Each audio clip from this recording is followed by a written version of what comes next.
Rachel and I had the kind of relationship that folks around us called a fairy tale. We first crossed paths a decade ago, and from that very first chat, it felt like we just clicked. What started as a friendship grew into something deeper, and 2 years later, we were walking down the aisle as husband and wife. Together, we bought a home, started a family, and built a life that felt solid and complete. We have 2 kids, Ethan, who's 5, and Sophie, our 6-year-old. They're my whole world, the reason I push myself through tough days, pull long hours, and keep holding on to the dream of our little family. For the longest time, I believed our marriage was rock solid. I loved Rachel, and I trusted her without question. Sure, like any couple, we had our ups and downs, but I always thought we were unshakable.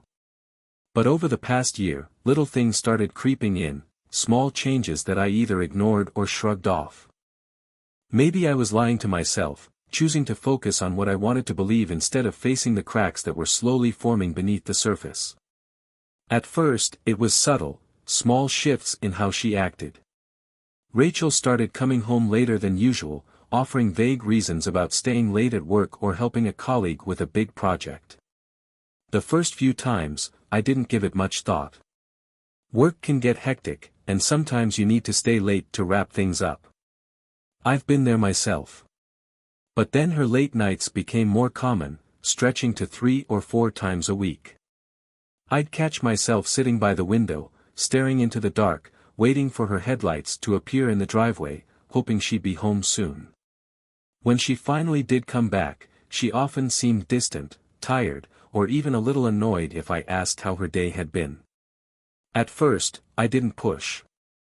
I trusted her and told myself that if something was bothering her, she'd let me know. Then came the nights when she wouldn't even meet my eyes. If I asked her a question, she'd brush it off with a short answer, or worse, snap at me, saying I was being paranoid. I wanted to believe her, so I shoved my doubts aside. We had our life, our home, our kids, our routines. I kept telling myself this was just a phase. After all, we'd been together for years. This was just a rough patch. But then something happened that shook me to my core. It was about 2 in the morning when I woke up and realized Rachel wasn't in bed beside me. For a moment, I thought maybe she'd gone to the bathroom, but as the minutes ticked by, unease began creeping in. I got up and checked the bathroom, but it was empty. Quietly, I searched the house, whispering her name as I moved from room to room. Finally, I found her downstairs, sitting on the couch in the dark with her phone glowing in her hands. When she noticed me, she looked startled, like I'd caught her off guard, or maybe even guilty. I asked if everything was okay, if something was wrong. She said she couldn't sleep and needed some space, adding quickly that she was messaging a friend about something. Her voice was flat, almost detached, like she was a million miles away. I wanted to press her, to dig deeper, but something in me hesitated. Instead, I nodded, mumbled something about grabbing a glass of water, and headed back upstairs alone. That night, I couldn't fall back asleep. I lay there for hours, staring at the ceiling, trying to convince myself that I was just imagining things. But the image of her sitting there in the dark, glued to her phone with that look on her face, wouldn't leave my mind. Deep down, I knew something was off. Something had changed between us, and I was too scared to admit it. In the weeks that followed, the distance between us only grew. Rachel kept saying she was exhausted, stressed from work, and too busy to talk. I told myself she'd come around, that whatever was going on would eventually pass. I kept trying to bridge the gap, planning date nights, offering to take the kids out so she could have time to herself, but nothing seemed to work. No matter what I did, she kept slipping further away from me. Then came Sophie's birthday party, a day that was supposed to be filled with happiness and a much-needed distraction from the storm of doubts that had been clouding my mind. The house was alive with family and friends, kids darting through every room, laughter echoing off the walls. For a little while, it almost felt normal, like the cracks in our lives didn't exist. At one point, Rachel handed me her phone to show me some pictures she'd taken of the kids. That's when it happened. A message popped up on the screen, and the words hit me like a punch to the gut: I love you more. I froze. My mind went blank as I stared at those 4 words, feeling like the ground beneath me had crumbled. They were simple, almost harmless on their own: I love you more. But to me, they shattered everything I thought I understood about Rachel and our marriage. A wave of emotions hit me all at once: panic, anger, disbelief, all swirling together so fast I couldn't think straight. I looked over at Rachel, and I caught her watching me with a strange, forced calm, like she had been bracing herself for this moment. "Who's that?" I managed to ask, my voice shaky. She didn't flinch. Instead, she let out this light, dismissive laugh and said, "Oh, that? It's just a coworker. I've been helping him with some work stuff." She said it so nonchalantly, as if the message meant nothing, as if I had no reason to question her. I wanted to believe her. God, I wanted to believe her so badly. I told myself I was probably overreacting, that I was reading too much into an innocent message. But deep down, my gut was screaming at me that something was wrong. The rest of the party passed in a blur. I plastered on a smile, trying to keep it together for Sophie, for Ethan, for all the people who had come to celebrate with us. But every time I saw Rachel laughing or chatting with someone, I felt this tightness in my chest, like an invisible wall had sprung up between us, keeping her just out of reach. I wanted to pull her aside right then and there, to demand answers, but I couldn't bring myself to ruin our daughter's special day. So I waited, pretending everything was fine, even as the knot in my stomach grew tighter. That night, after the guests had left and the kids were finally tucked into bed, I couldn't keep it in any longer. Once we were alone, I turned to her, the words spilling out before I could stop them. "Rachel, who is that coworker? What's really going on?" Her eyes flickered away from mine for just a moment, but it was enough. I saw something there: guilt, fear, maybe both. She sighed and gave me this look, one I'll never forget. It wasn't apologetic, it was almost pitying. "I was going to tell you," she said softly, her voice careful, "but I didn't want to ruin the party." She paused before adding, "It's not just a coworker. It's someone I've been seeing for a while." My heart stopped. "Seeing?" I echoed, barely recognizing my own voice. "Are you telling me you're in a relationship with someone else? How long has this been going on?"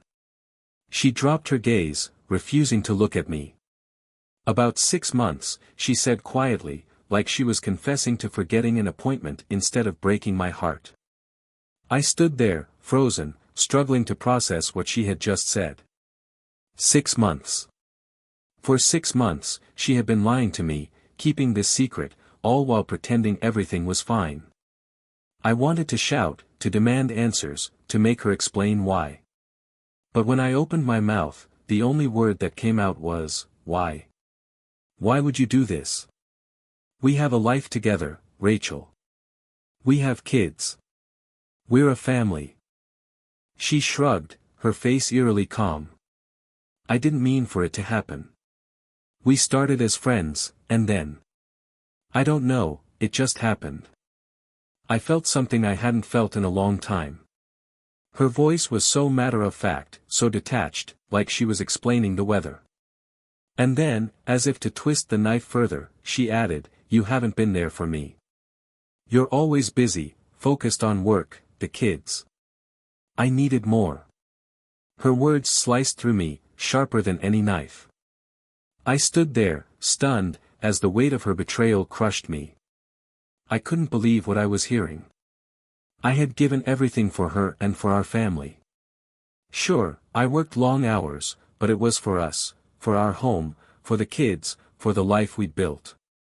I had been there for every scraped knee, every bedtime story, every fevered night. And now, she was standing in front of me, telling me that it wasn't enough. "So, what happens now?" I finally asked, my voice shaking as I fought to hold back the tears threatening to spill. "Are you leaving? Is this your way of saying you want a divorce?" For a moment, she didn't say anything. She just looked at me with that same hollow expression, like I was a stranger standing in front of her. After what felt like forever, she shrugged. I don't know. I just need time to figure things out. I don't want to rush into any decisions until I'm certain. And just like that, she stood up and walked away, leaving me there, alone, broken, and trying to pick up the pieces of what had just happened. That night, I couldn't sleep. I lay in bed, staring blankly at the ceiling as my mind raced in circles. Nothing made sense.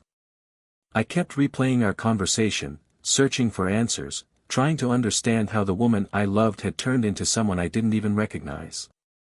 Over the next few days, things only got worse. Rachel withdrew even further, practically glued to her phone and guarding it with a new password she refused to share.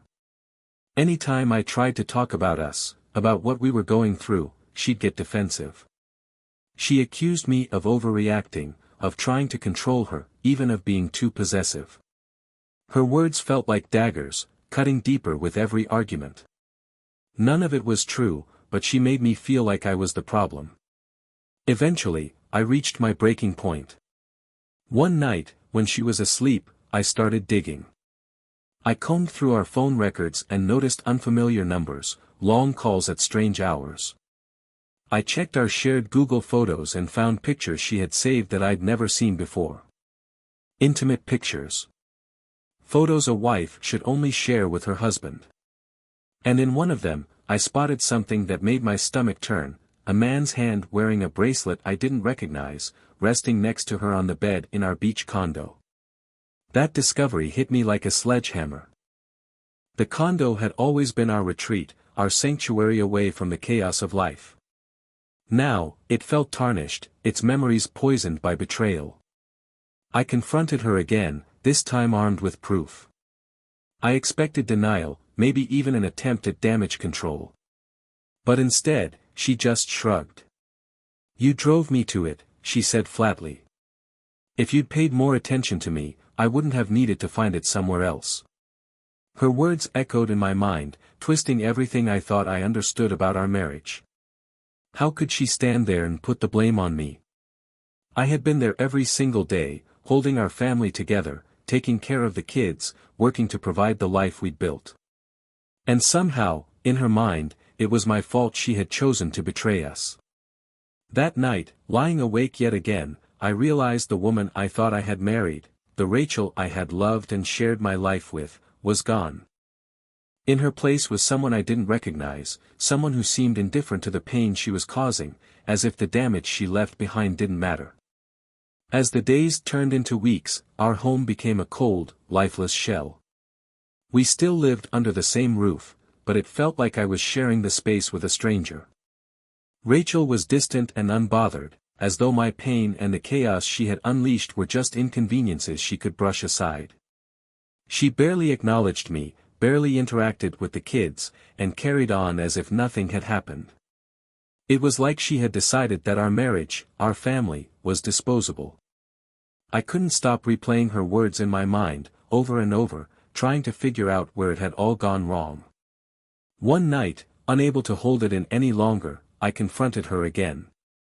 I needed answers, closure, something to make sense of how we had ended up here. Rachel, I said, barely keeping the anger and hurt out of my voice, I need to know. Who is he? How could you do this to us? Was any of it ever real? She didn't even flinch. She looked up from her phone, her face blank and emotionless, and let out a sigh. There was no guilt, no shame, nothing in her expression to suggest she even cared. I don't know, she said with a shrug, as if I'd asked her about the weather instead of the wreckage of our life.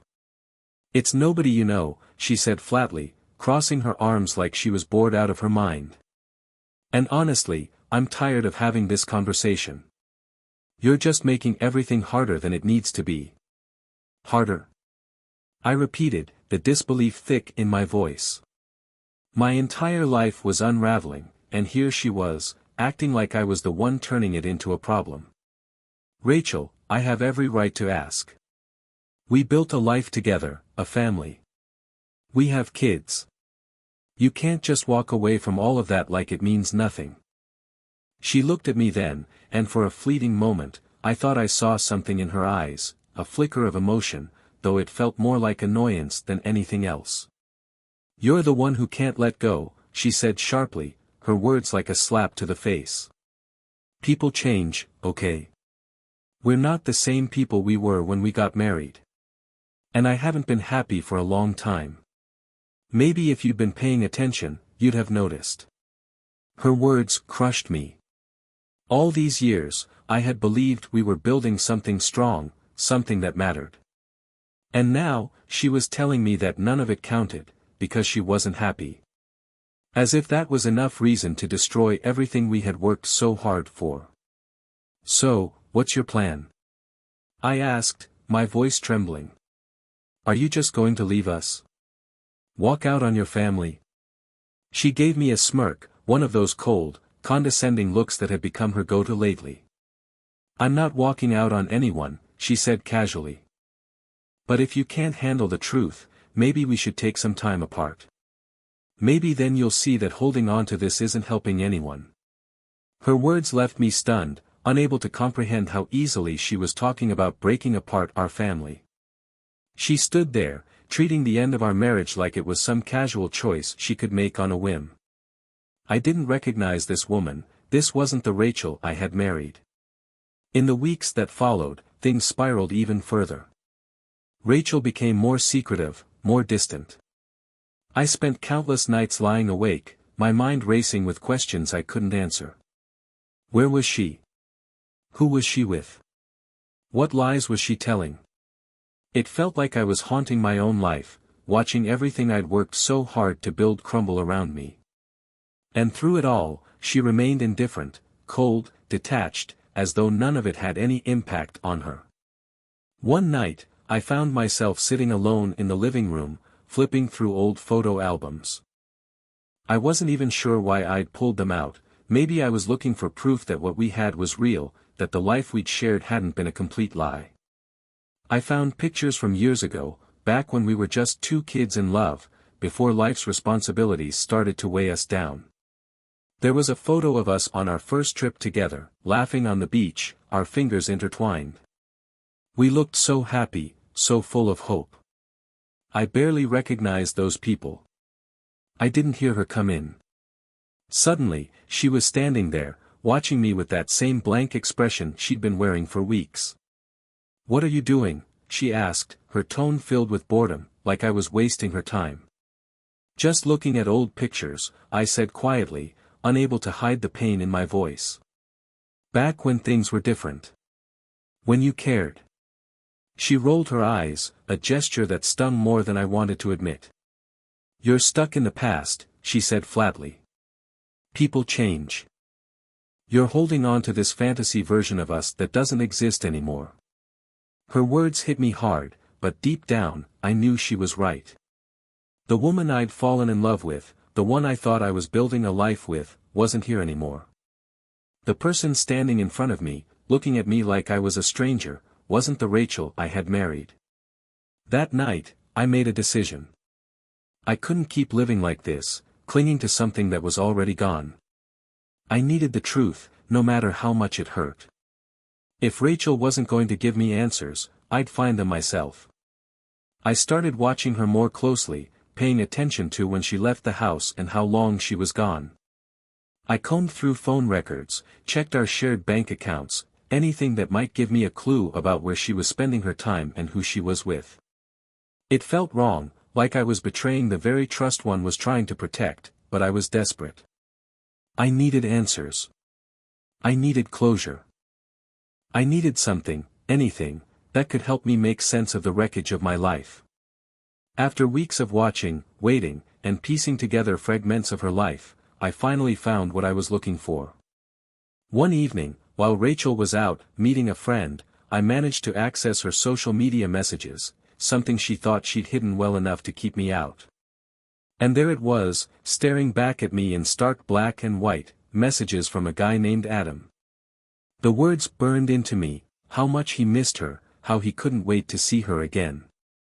I kept scrolling, each message twisting the knife deeper. They joked about their secret meetups, about how thrilling it was to sneak around, about how he was waiting for her in ways no friend ever should. And then I found the pictures. Intimate ones. Photos she'd taken in places I knew all too well, our bedroom, our beach condo, even the front seat of the car we shared. It was like living through a nightmare I couldn't escape, with every new discovery confirming the betrayal I had feared.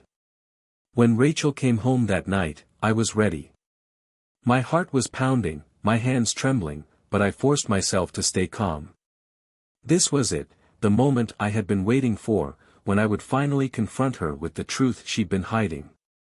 "Rachel," I said quietly, my voice tight with barely restrained anger, "I know everything.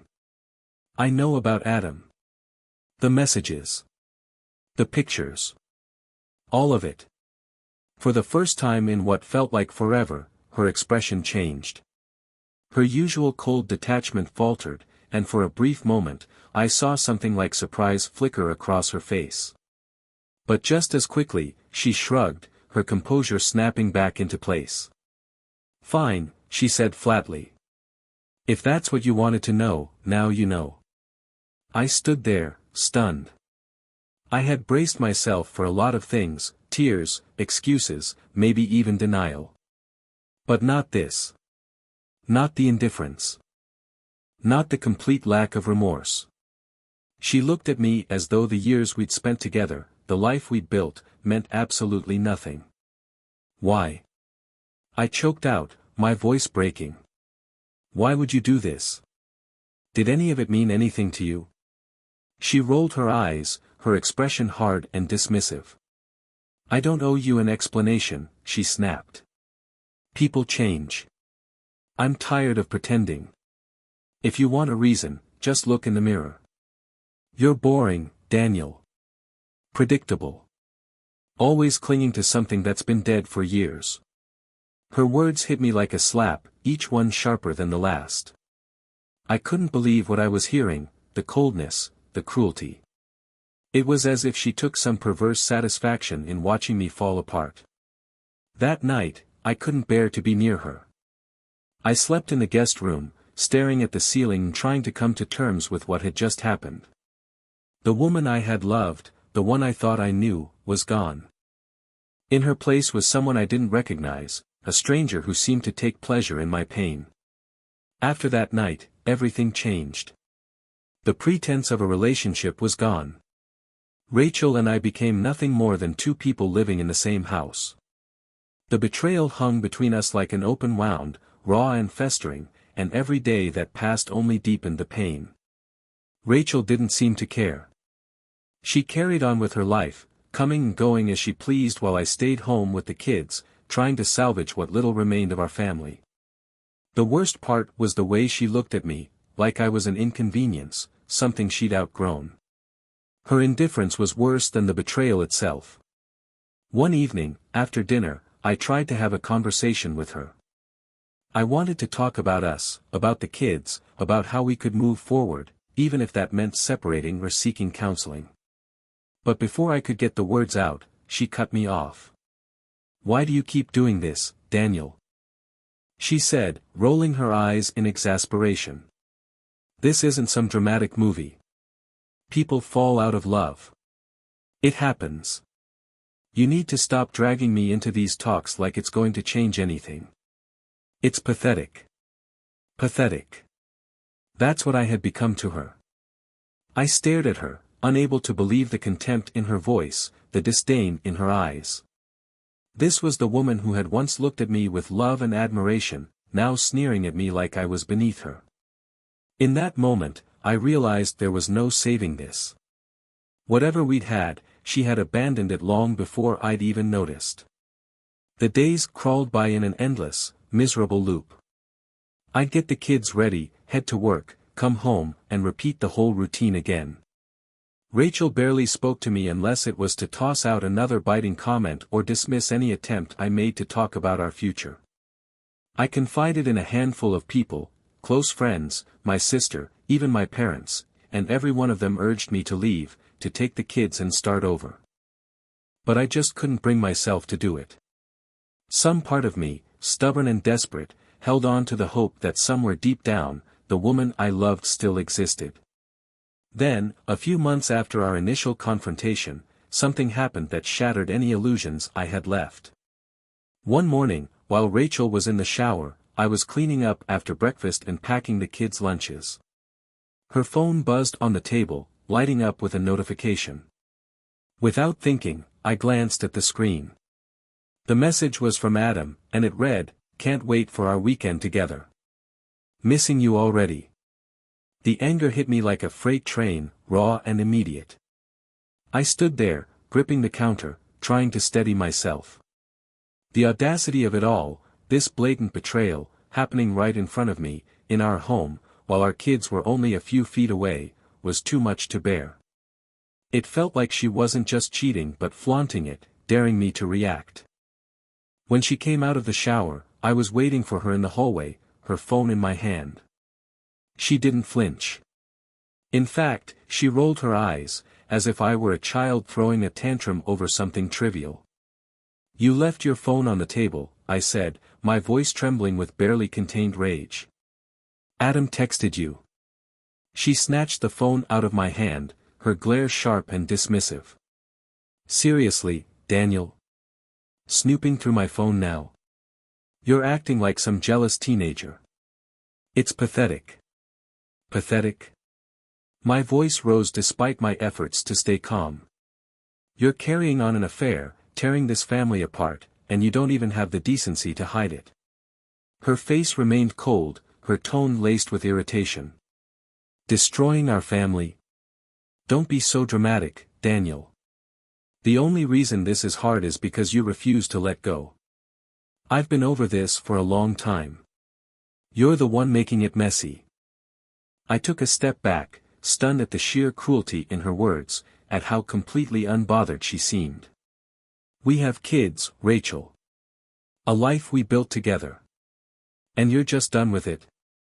She sighed and brushed past me as though the conversation wasn't worth her time. "You still don't get it, do you? I need to be happy too. You act like I owe you something, like it's my responsibility to keep you happy. I'm done pretending." Something inside me broke in that moment. I realized, with painful clarity, that no matter how much I loved her, no matter how hard I fought, the woman I had married wasn't coming back. The person standing in front of me wasn't the Rachel I knew.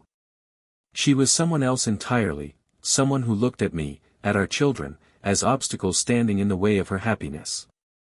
From that day on, I knew I had to start protecting myself and the kids. Quietly, I reached out to a lawyer and began gathering information about my options. It wasn't what I wanted. I never imagined my life would come to this. But I couldn't keep living with someone who had so much disdain for me, who treated our life together as though it were disposable. Just when I thought things couldn't possibly get worse, something happened that blindsided me. A few weeks later, I got a call from Rachel's number. That alone was strange, she hardly ever called anymore. If she needed something, she'd send a curt text. I picked up, expecting the usual dismissive tone. Instead, there was silence on the other end. And then, after a long pause, I heard a man's voice. "Daniel?" a hesitant voice said on the other end of the line. "Yes," I replied, confused by the unexpected call.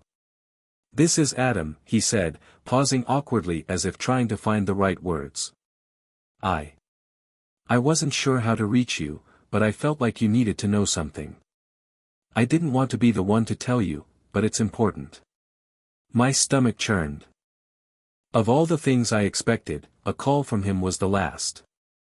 I didn't want to hear what he had to say, but there was something in his tone, almost apologetic, that kept me on the line. "Look," he continued, his voice uneasy, "Rachel's been lying. To you. To me. To both of us. I just found out, and I thought you deserved to know the truth." I gripped the phone tighter, my heart pounding in my chest. "What are you talking about?" I asked, my voice sharp with suspicion and dread. He took a deep breath before speaking again. "Daniel, I just found out she's been seeing other people. Even while she was with me. She's been lying to everyone. And, there's something else. She told me there's a chance your kids, well, they might not be yours. For a moment, I couldn't breathe. His words hit me like a freight train, and everything around me seemed to tilt. Not mine. The kids who were my entire world, the only reason I'd been holding on through all of this, they might not even be mine. I struggled to find my voice, but when I did, it came out as little more than a whisper. Are you sure? There was a pause on his end before he answered, his tone low and apologetic. I can't say for certain. But I thought you should know. I'm sorry, Daniel. I didn't know she was capable of any of this. I didn't respond. I just hung up, my hands trembling as the phone slipped from my grasp. My mind was spinning, reeling from the revelation. How could this even be real? Rachel had lied before, but this was on another level. As I thought about my kids, those innocent faces looking up at me, calling me dad, I felt my heart shatter all over again. That night, I barely slept. I lay in bed, staring at the ceiling, consumed by a whirlwind of thoughts. I couldn't trust anything anymore. Everything I had built my life on felt like it was crumbling beneath me, and I had no idea what to believe. The next morning, I couldn't hold back any longer. I confronted Rachel directly, demanding answers. I asked her if there was any truth to what Adam had said. Her response was colder than I could have imagined. She looked me straight in the eye, her expression blank, and shrugged. Does it even matter, she said, her voice flat and emotionless. You've been their father this whole time. So what if you're not biologically related? Her words knocked the air out of me. It wasn't just what she said, it was how she said it, like it was nothing, like it shouldn't matter to me at all. I realized then that she truly didn't care about the pain she was causing. She had been perfectly content to keep me in the dark, to use me for as long as it suited her. In that moment, I knew it was over. Not just our marriage, but everything I thought I knew about Rachel, about our life, about us. It was all a lie, a carefully constructed illusion she had built for her own convenience, without a single thought for anyone else. I'm still here now, sitting amidst the wreckage of my life, trying to figure out how to move forward. How to protect my kids. How to heal from wounds I'm not even sure will ever truly close. The one thing I know for certain is that the woman I once loved is gone. In her place is someone I'll never understand. The weight of her betrayal grew heavier with each passing day. Her indifference, her complete lack of remorse, and now the possibility that one of my children wasn't even biologically mine, it was too much. The sheer magnitude of it all was suffocating, and I knew I couldn't live in this limbo any longer. I had to take action, no matter how painful it would be. The days that followed blurred together as I tried to make sense of the chaos Rachel had unleashed. I avoided her as much as possible, but even in the brief moments we had to interact, her coldness was unmistakable. Every conversation was perfunctory, just enough to keep the household running. The love that had once held us together was long gone, replaced by resentment and distance. And then, just when I thought the situation couldn't possibly get any worse, I was blindsided yet again. One evening, as I sat alone, my phone rang. It was Rachel's number, which immediately struck me as odd. She rarely called anymore. If she needed something, it was always a curt text. I answered, half expecting her usual detached tone. But instead, there was silence on the other end. And then, after a long pause, I heard a man's voice. After days of torment, lying awake at night and turning Adam's words over in my head, I finally made a decision. I needed the truth. For my sanity, for my children, I had to know if what Adam said was true.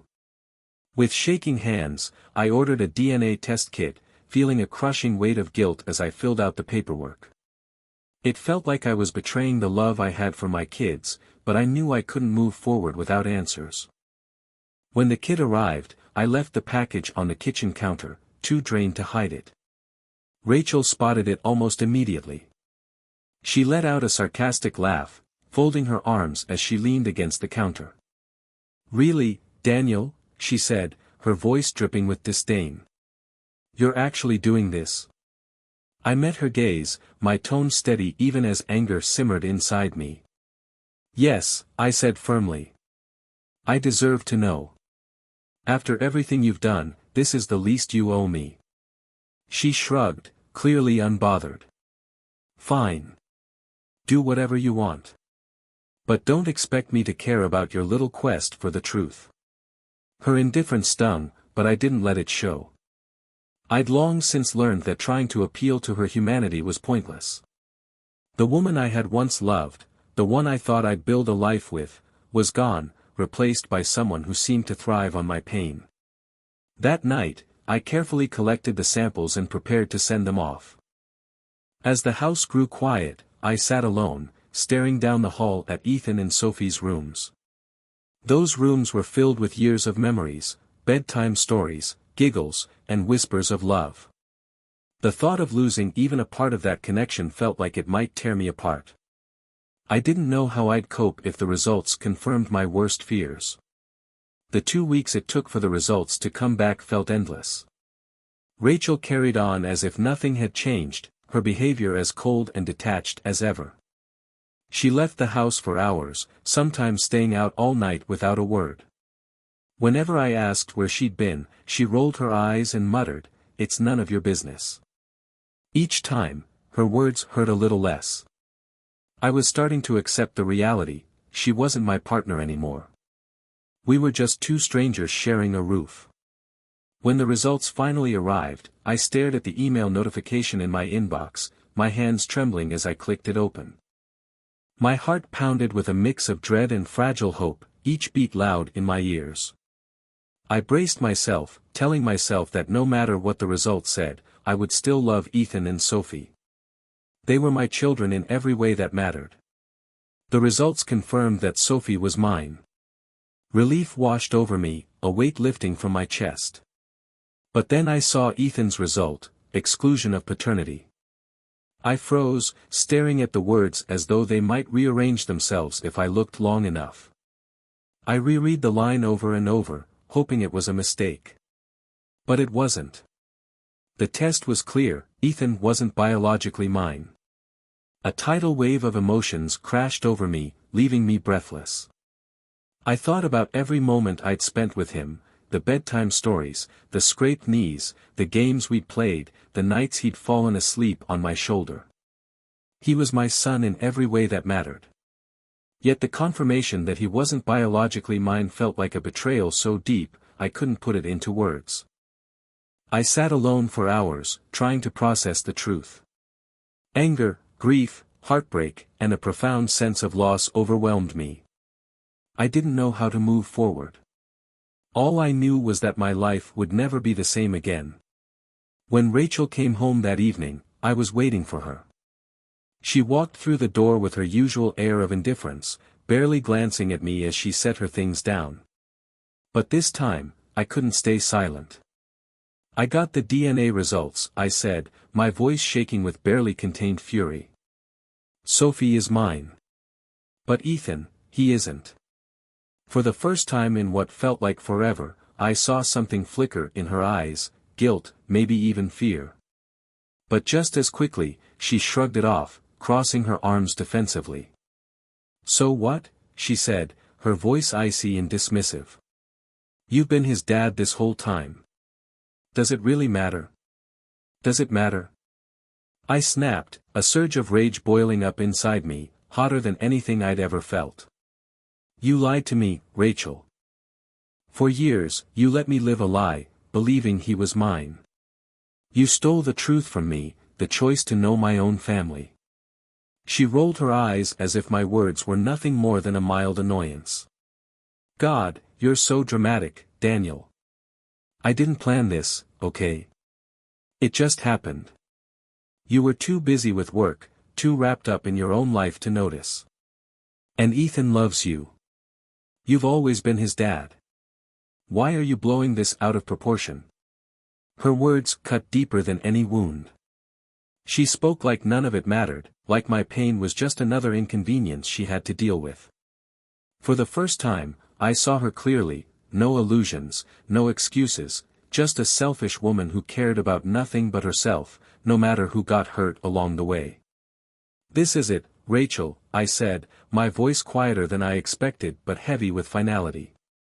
"We're done. I'm filing for divorce, and I'm going to fight for custody of Sophie. I'll still be there for Ethan, but not because of you.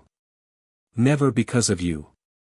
She smirked, the same condescending look I'd grown so used to, and shrugged. "Fine. Do whatever you want. But don't think for a second I'm going to make it easy for you." Her words didn't shake me. In fact, I felt an odd sense of relief. The weight of her lies, her manipulation, her cold indifference, it was finally lifting. I was broken, yes. Shattered by everything she'd done. But I was also free. Free to move forward, to rebuild my life without her poison pulling me under. The weeks that followed were a blur of action and resolve. I focused on what truly mattered, my kids, my sanity, and the future I was determined to create for us. I filed for divorce, hired a lawyer, and began planning a stable, loving home for Sophie and Ethan. I knew Rachel would fight me tooth and nail, but I didn't care. I was ready to battle for what was left of my family, for the life my kids deserved, even if it meant doing it all on my own. When Rachel received the divorce papers, her reaction was just as cold and spiteful as I'd expected. She laughed when I told her I was filing for custody of Sophie, her smile sharp and cruel. "Good luck with that," she sneered. "The court's not going to take my kids away just because you can't handle reality, Daniel." I didn't respond. By then, I knew better than to try reasoning with her. Any appeal to her sense of decency or responsibility was a waste of breath. Rachel seemed determined to make the process as painful as possible, dragging me through the mud every chance she got. She even went so far as to spread lies among our mutual friends, claiming I'd lost my mind and was obsessively controlling. It stung, knowing that people who had once been close to us were now hearing her twisted version of events. But I refused to let her lies derail me. I couldn't let her venom seep any further into my life. When the custody hearings began, they were as brutal as I had feared. Rachel's lawyer was as relentless as she was, twisting every minor argument or moment of frustration into supposed evidence that I was unfit or unstable. Rachel sat there through it all, calm and collected, with that same cold smirk she'd worn for months, as if she were reveling in the chaos she had caused. The woman who once held my hand and called me her partner now looked at me like I was nothing more than an obstacle to be crushed. One day, after a particularly grueling court hearing, Rachel approached me in the hallway outside the courtroom. She was composed, almost smug, as she leaned in and said, "Why don't you just give up, Daniel? Save us both the trouble. You can't win this." I met her gaze, feeling the anger simmer just beneath my skin. "I'm not doing this for you, Rachel," I said, my voice firm. "I'm doing this for Sophie and Ethan. They deserve better than the mess you've dragged them into." She laughed, a cold, hollow sound that echoed off the walls. "Better than what, Daniel? A bitter father who's so stuck in the past he can't even see what's right in front of him. They'll be fine with me. You're just making this harder on yourself." I clenched my fists, biting back the words threatening to spill out. She was enjoying this, feeding off the control she still thought she had over me.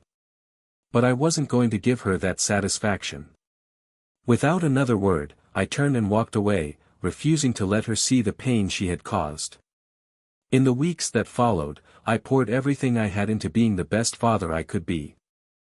I spent every free moment with Sophie and Ethan, trying to keep their lives as normal as possible despite the chaos around us. I took them to the park, helped them with their homework, and read them bedtime stories. I wanted them to feel safe and loved, even when it felt like everything else was falling apart. It wasn't easy, knowing that Rachel could twist every little thing in court to make it seem like I was failing them. But I was determined to prove, through my actions, that I was there for them, always.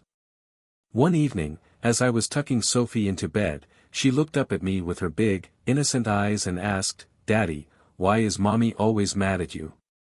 Her question hit me like a punch to the gut, a painful reminder of just how much the kids were picking up on, no matter how hard I tried to shield them from it.